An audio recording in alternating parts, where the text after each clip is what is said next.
श्री राम ज्योतिष India YouTube channel में सभी ज्योतिष प्रेमियों का स्वागत है। आज की कक्षा का विषय प्रसंग है मृत्यु के समय अथवा किसी भारी कष्ट के समय शनि का गोचर किस प्रकार से जातक को प्रभावित करता है, उसके ऊपर विचार किया जाएगा। शनि क्योंकि कष्ट का कारक है, मृत्यु का कारक है, कर्म का कारक है, और क्योंकि जब किसी व्यक्ति के पिछले प्रारब्ध के द्वारा प्राप्त कर्म का भोग पूर्ण हो जाता है तो तब बताया जाता है कि वह अपनी मृत्यु की तरफ अग्रसर होता है। यानी कर्मों का जहाँ अंत होता है वहीं जीवन का भी अंत होता है, या कर्मों के द्वारा जो भोग प्राप्त होने होते हैं सुख के रूप में या दुख के रूप में, जब वो पूर्ण होते हैं तभी अंतिम समय प्राप्त होता है। तो उस समय शनि का गोचर किस प्रकार से प्रभावित करता है, शनि का गोचर कहाँ कहाँ हो सकता है, इसमें दशा, अंतर्दशा और प्रत्यंतरदशा का भी विचार किया जाना जरूरी है। लेकिन बिना शनि के अशुभ गोचर के किसी भी प्रकार के कष्ट के होने की संभावना ना के बराबर होती है, और मृत्यु समय की तो कल्पना भी नहीं की जा सकती। तो आज की कक्षा में इसी बात पर विचार किया जाएगा। तो ऐसे समय में शनि का गोचर जन्मकालीन चंद्रमा से 6वें, 8वें, 12वें भाव में होना चाहिए, अथवा जन्म लग्न से चतुर्थ, अष्टम और द्वादश भाव में शनि का गोचर होना चाहिए, तब ऐसी स्थिति पैदा होती है। शनि का गोचर मृत्यु पद से भी देखते हैं। जो अष्टम भाव का अर्ध लग्न के आधार पर पद बनाते हैं, अष्टम भाव का मालिक जहाँ बैठा होता है उससे उतने ही भाव आगे जाकर अष्टम भाव का पद बनता है, उसे मृत्यु पद या मरण पद बोलते हैं। उसके ऊपर से गोचर हो रहा हो शनि का, या उससे त्रिकोण भाव में गोचर हो, या उससे सप्तम भाव में शनि का गोचर हो तो कष्ट की संभावना है। और यदि मृत्यु का खंड चल रहा हो, मार्केश बादकेश की दशाएं चल रही हो, तो मृत्यु समय की संभावना व्यक्त की जा सकती है। गोचर के समय पर जो गोचरीय शनि है उसकी दृष्टि मृत्यु भाग में स्थित किसी ग्रह पर पड़ रही हो, किसी जातक के जन्म कुंडली में एक ग्रह या दो ग्रह या अधिक ग्रह भी मृत्यु भाग में हो सकते हैं। ये आवश्यक नहीं है कि मृत्यु भाग में कोई ना कोई ग्रह होगा ही। किसी जातक की कुंडली में कोई भी ग्रह मृत्यु भाग में नहीं होता है।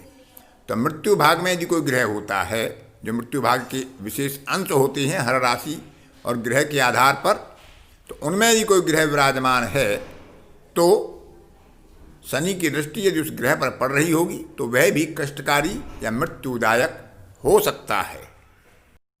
गोचर के समय शनि जिस राशि में चल रहा हो उस राशि से दृष्टि के द्वारा लगन को या लग्नेश को अथवा दोनों को प्रभावित करता हो, या जन्मकालीन चंद्रमा या उसके राशि के स्वामी पर चल रहा हो, दृष्टि के द्वारा या युति के द्वारा इनको प्रभावित कर रहा हो, तो यह समय भी अनिष्टकारक हो सकता है यदि दशा भी अनिष्टकारक ग्रहों की चल रही होंगी। शनि पाप प्रभाव में होकर गोचर काल में उसके साथ पाप प्रभाव हो, यानी शनि के साथ कोई पाप ग्रह चल रहा हो, गोचर काल में शनि पर किसी पाप ग्रह की दृष्टि पड़ रही हो, तो ऐसी स्थिति में शनि होकर यदि अष्टम या अष्टमेश को युति या दृष्टि के द्वारा प्रभावित करता है तो भी समय अनिष्टकारी या मृत्युदायक हो सकता है। ऐसी संभावनाएं व्यक्त की जा सकती हैं यदि मार्केश बादकेश आदि की दशाएं अंतरा और भुक्ति चल रही हों। गोचर के समय शनि की दृष्टि जन्मकालीन या मृत्यु के समय में अर्ध लग्न पर, तृतीय भाव पर या अष्टम भाव पर पड़ रही हो, या आत्मा कारक से भी जो तृतीय और अष्टम भाव हैं उनको दृष्टि या युति के द्वारा शनि की गोचरीय दृष्टि प्रभावित कर रही हो। अर्ध लग्न आप सब जानते हैं कि लग्न का स्वामी लग्न से जितने भाव आगे होता है तो लग्नेश से उतने ही भाव आगे अर्ध लगन होती है। हमेशा अर्ध लगन कभी भी लगन में या सप्तम भाव में नहीं बनती है। यदि ऐसी स्थिति पैदा होती है तो उस भाव से दशम भाव में जाकर अर्ध लगन का निर्माण होता है। इसके बारे में पहले बताया जा चुका है, आप वहाँ पर जाकर अवलोकन कर सकते हैं। फिर देखना चाहिए कि अष्टक वर्ग में शनि को गोचर ऐसी कक्षा से हो रहा हो जहाँ उसे रेखा ना मिली हो। बिना रेखा के रेखा विहीन कक्षा से गोचर होता है तो वह भी जातक के लिए अशुभ प्रभाव देने वाला होता है। और सबसे महत्वपूर्ण, सर्वाष्टक वर्ग में उस राशि में रेखाएं गिरते हुए क्रम में आ रही हों या उससे अग्रिम राशि में गिरते हुए क्रम में हों।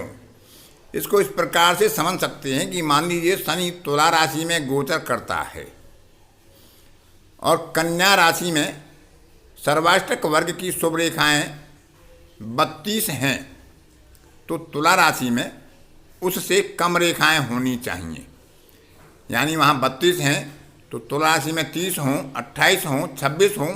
अर्थात तुला राशि में जब शनि गोचर करे तो कन्या राशि में जो प्राप्त सर्वाष्टक वर्ग की रेखाएं हैं तो तुला राशि में उनसे कम रेखाएं होनी चाहिए। तो शनि का गोचर वहाँ से अशुभ प्रभाव दे सकता है यदि पिछली शर्तें जो बताई गई हैं वह भी पूर्ण हो रही हों।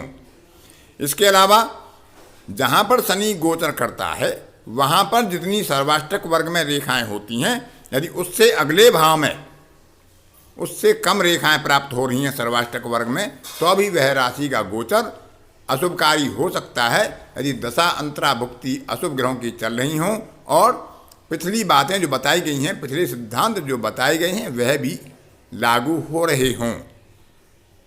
तो इस तरह से हम विचार कर सकते हैं। इसके अलावा एक महत्वपूर्ण बिंदु और है कि लगन से अष्टम, अष्टमेश, तृतीय और तृतीयेश, इन चारों भावों से शनि का गोचर दृष्टि के द्वारा या युति के द्वारा इनसे संबंध बनाता हो, क्योंकि अष्टम भाव आयु का होता है, कष्टों का होता है, बाधाओं का होता है, और अष्टम से अष्टम तृतीय भाव होता है।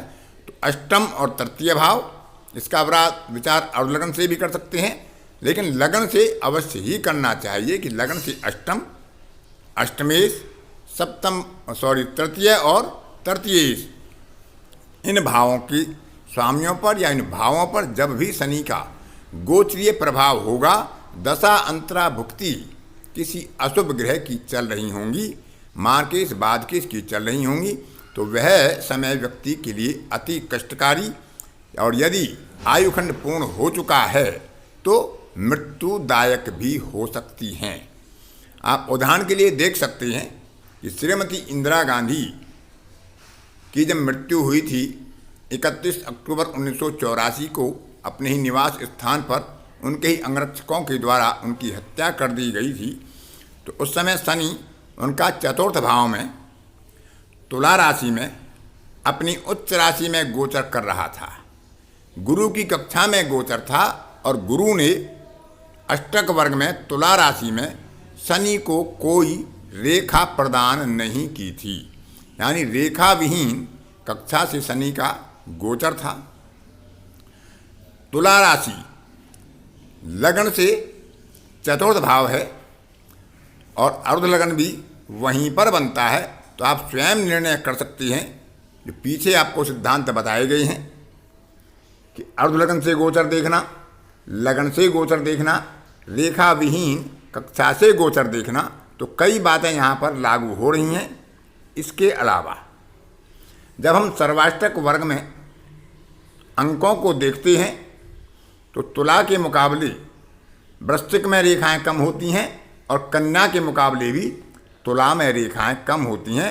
अर्थात कन्या से वृश्चिक तक लगातार रेखाओं में गिरावट पाई जाती है, और विशेषकर शनि की दृष्टि अष्टम या अष्टमेश, तृतीय या तृतीयेश पर गोचर काल में पड़नी चाहिए। तो यहाँ शनि स्वयं अष्टमेश होकर अपनी उच्च राशि में बैठकर लगन भाव में बैठने वाले शनि को पूर्णतः दशम दृष्टि से देख रहा था। तो यह समय उनके लिए अनिष्टकारक साबित हुआ और अंगरक्षकों के द्वारा उनकी हत्या कर दी गई और अपने ही निवास स्थान पर उनकी मृत्यु हो गई। तो इस प्रकार से हम शनि के गोचर का कष्टकाल में या मृत्यु समय में विचार कर सकते हैं। आज की कक्षा में इतना ही। अन्य किसी कक्षा में फिर किसी नए विषय पर आपसे मुलाकात होगी। तब तक के लिए अपनी वाणी को विराम देता हूँ। धन्यवाद।